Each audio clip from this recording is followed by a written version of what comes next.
Bonjour la team, nuyu naa leen les toggologues, les cordons bleus. Encore une fois, bienvenue sur C'est Delicious, surtout pour les nouveaux arrivants. Di leen dalal jàmm. Aujourd'hui, on va faire une recette de beignets au poulet.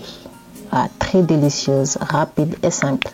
Donc, abonnez-vous pour le dugg rek ngeen gis ko. Voilà. Et pour commencer, moi j'ai choisi des blancs de poulet. Vous pouvez choisir des ailes de poulet que vous coupez finement. Et ailes de poulet, mais moi j'ai des blancs de poulet, l'équivalent de 600 grammes. J'ai lavé avec de l'eau, du citron. Voilà. Avec vinaigre ou voilà. Donc là, on va les découper. On va, voilà, en bâtonner en fait, je dirais.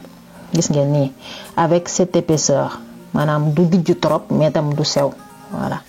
Ils ne doivent être ni très épais, ni très fins. Donc, on coupe sur la longueur. Et si c'est trop long, voilà, nous allons couper beaucoup de trop, on va couper en deux.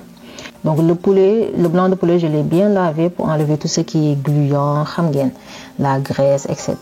Voilà. Poulet. Plus c'est propre, plus c'est bon. On va mariner un peu en mettant du sel, du citron, du jus de citron j'ai mis et un peu de poivre. Vous pouvez utiliser du citron, du limon, pas de chalco. Voilà, presser du citron. C'est pareil. Et là, vous marinez bien. Parce que le poulet et le citron, quand même, non, ça se marie bien dans j'aime. Parce que le poulet, il est fade, donc le citron, ça joue bien, surtout dans la marinade.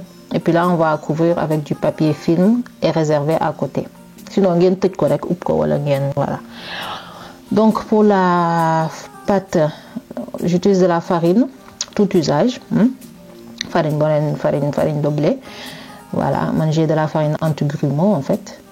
Et là, je mets de la farine de maïs. Si vous avez de la farine simple, utilisez un tamé ou un passoire pour tamiser un peu afin d'éviter les grumeaux. Et là, je rajoute de la levure chimique, voilà, qui permettra après au beignet de gonfler un peu et d'avoir une texture assez croquante. Mais il faut bien mélanger parce que le sinon des joggé côté. Sinon certains beignets vont gonfler et d'autres non. Donc il faut bien mélanger les éléments solides. Après là, on ajoute les éléments liquides. Madame nen, un œuf, du lait, donc 2 cuillères à soupe. Voilà, et là je rajoute de l'eau. L'eau, on va en rajouter après, mais au fur et à mesure. Madame, tout parce que c'est valable pour toutes les pâtes. L'eau, c'est mieux de l'ajouter au fur et à mesure. Parce que si tu en mets trop au début, après tu ne pourras plus le rattraper. Voilà, donc l'eau est boubaré. Après xam nga pour nga delluwaat ginnaaw day jafe donc da ngay dolli ndànk ba keroog ngay am texture bi nga bëgg. Voilà, on rajoute petit à petit et on mélange, et vous verrez à la fin la texture qu'il faudra avoir. Mais l'eau, voilà, rajoutez petit à petit, soyez pas pressé. À ce stade, je rajoute du paprika ou piment doux, avec l'eau que j'ai mis, parce que ça permettra d'éviter en fait les grumeaux aussi de l'épice. Voilà, donc day and ak ndox mi pour baña def donju mom paprika. Je l'aime bien comme épice, non seulement c'est doux, c'est trop bon, mais ça donne une belle couleur au niveau des recettes. Et là, vous verrez au fur et à mesure de celles qu'on fera, Inch'Allah. Donc voilà, mélangez bien, menez le koy bâti, comme si vous fouettez les choses.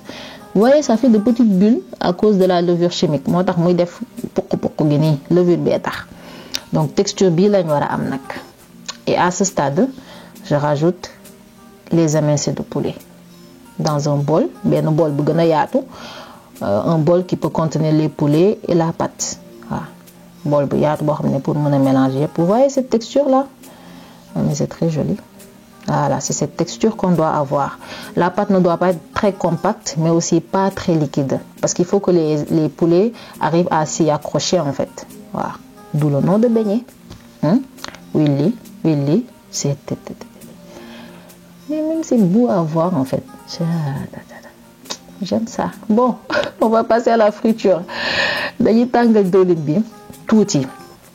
Ça, c'est mon beau pour une belle friture. Faut pas trop chauffer l'huile. Déjà, c'est pas bon pour la santé. Deuxièmement, ça va cramer vite. Troisièmement, ça va pas cuire. Ok, on va perdre 3. Donc voilà, vous voyez, là ça cuit doucement en fait. C'est vrai que l'huile doit être au moins un peu chaude parce que sinon, affaire des dits tu souffres. Hein? Ça va consommer l'huile et tout, ça va absorber l'huile. Mais là, si l'huile est moyennement chaude, là vous voyez, hein, ça va bien cuire, Inch'Allah. Et puis on aura une belle couleur, surtout à cause du paprika. On n'a pas besoin de colorant ni de bouillon pour ça. Hein. Le goût et la couleur. Vous verrez avec cette delicious, Inch'Allah. Rien qu'avec les épices, on aura tout ce qu'on voudra. Des seules couleurs bi. Huile dorée rek. Vous voyez ça comme c'est beau? Hein?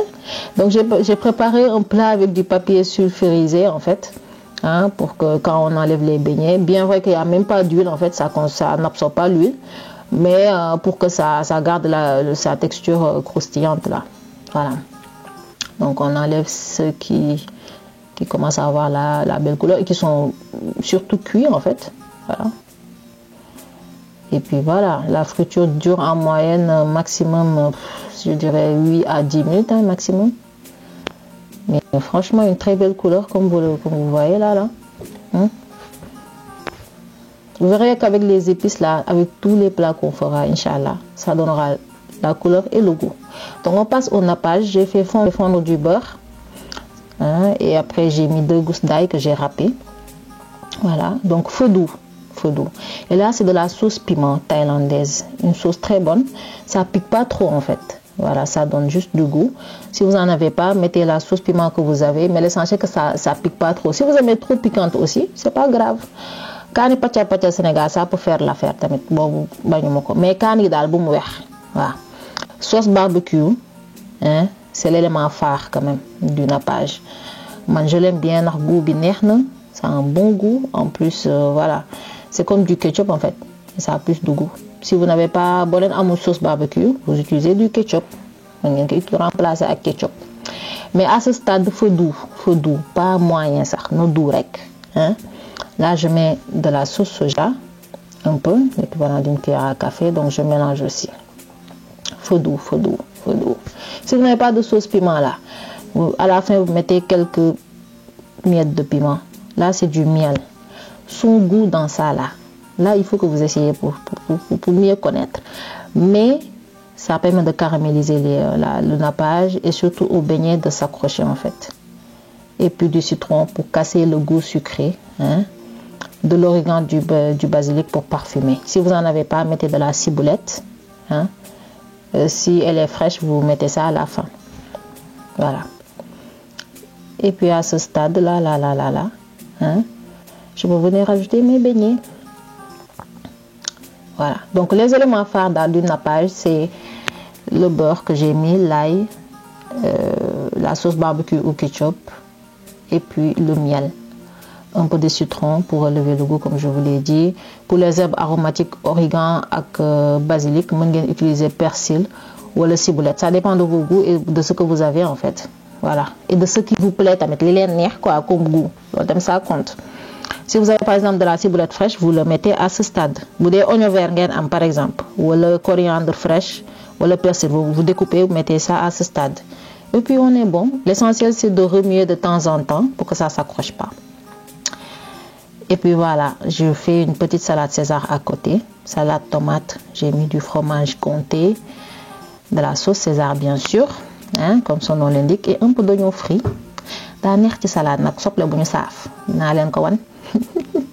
là j'ai des frites de patates douces et puis mes beignets de poulet. Est-ce que est-ce que j'ai besoin de vous dire que c'est bon ça là, ça, hein? Il suffit de regarder. C'est trop doux, franchement. Hein? Et pour manger équilibré, on fait une salade parce qu'on a nos protéines à gauche avec le poulet, la farine, avec les patates douces et tout. Maintenant, il faut équilibrer avec des vitamines. Ah, ok, on passe à la dégustation. Huile guinard. Dafa ñor xomb. Hein? Wow, ok, vous voyez ça là. Donc, on a la croûte au-dessus pour vous dire que c'est pas beignet qui absorbe l'huile. Moi, beignet c'est pas ça là. Là, c'est la croûte. Mon goût, le nappage bi. Beignet qui souffre quoi. Ok. Huile frite, patate douce, patate sec. Une longue histoire avec mes camarades du lycée.